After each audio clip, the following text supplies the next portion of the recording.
When a story includes newborn lambs, it's best to start there. Who doesn't like baby lambs? These lambs, and their mamas, are growing up in a brave new world. This flock of 49 is grazing alongside and underneath solar panels at Apple Tree Point in Burlington.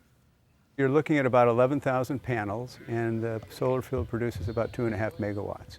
2.5 megawatts is designed on this particular project to provide electricity for somewhere between 700 and 800 homes.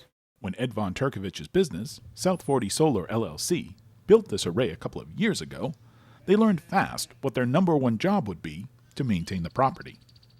One of the major jobs after you built a solar panel is making sure that you have a plan to control the vegetation. If you don't get a handle on it early, it takes a lot more effort to clear underneath the panels and a lot more equipment, a lot more gasoline, which is why this venture, why this experiment we're doing with the sheep is so exciting. But then that also brings a little more balance into it. Ben Tutko runs sustainable solar grazing. He's a contract grazer, which means he rents sheep from a farmer and contracts with businesses to use the sheep as essentially a lawn mowing service. My business prides itself on the fact that we have no requirements above what a lawn mowing service would require. So we bring our own fence. We truck the water in to the site. We don't need water on site. It's full service, top to bottom. And then the work Von Turkovich has contracted Tutko to do goes beyond the bottom line.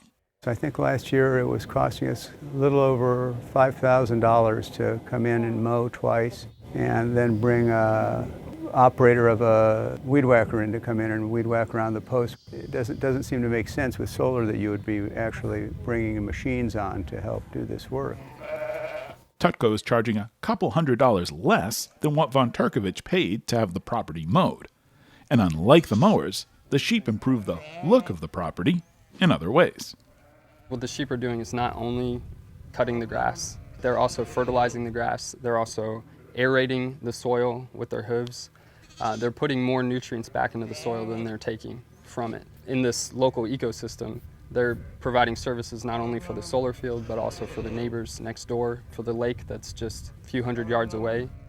It's a win-win for us, hopefully it'll be a win for Ben, and it's certainly a win for the environment.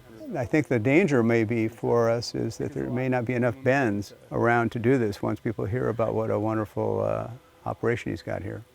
Tutko was working on farms in the area before he hit on this idea to work as a contract grazer. It's the first step towards the goal of owning his own farm and animals. To become a farmer, this really was the only path, in my eyes. The time was right to break out on my own, and when you don't have land and you don't own animals yourself, getting paid to graze, not only providing a service to the solar companies, but also by caring for someone else's sheep seemed to be the only way to get into the business.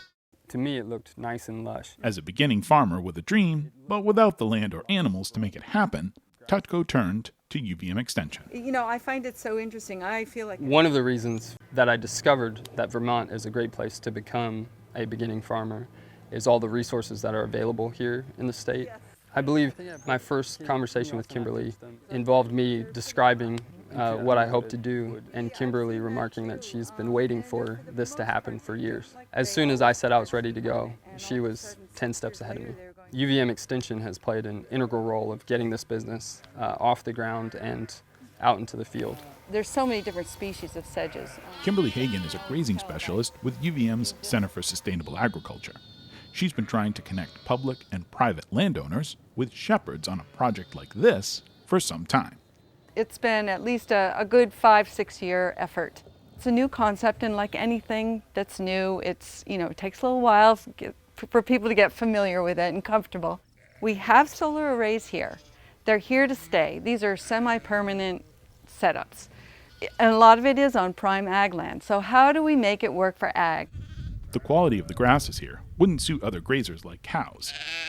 As for goats, they like to jump, and they'll chew on anything, like wires. Sheep, on the other hand, have more discriminating tastes. The great thing about sheep is they like a mixed smorgasbord. They love a tossed salad, so to speak, you know.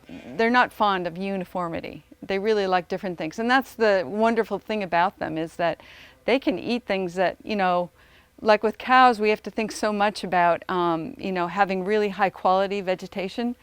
But sheep, they can eat things that, cows would turn their nose up at, and we can still get meat from them or milk or fiber. They'll go out and graze, and then they like to come in and hang out underneath the panels, which it keeps vegetation from growing under there, which is exactly what we want.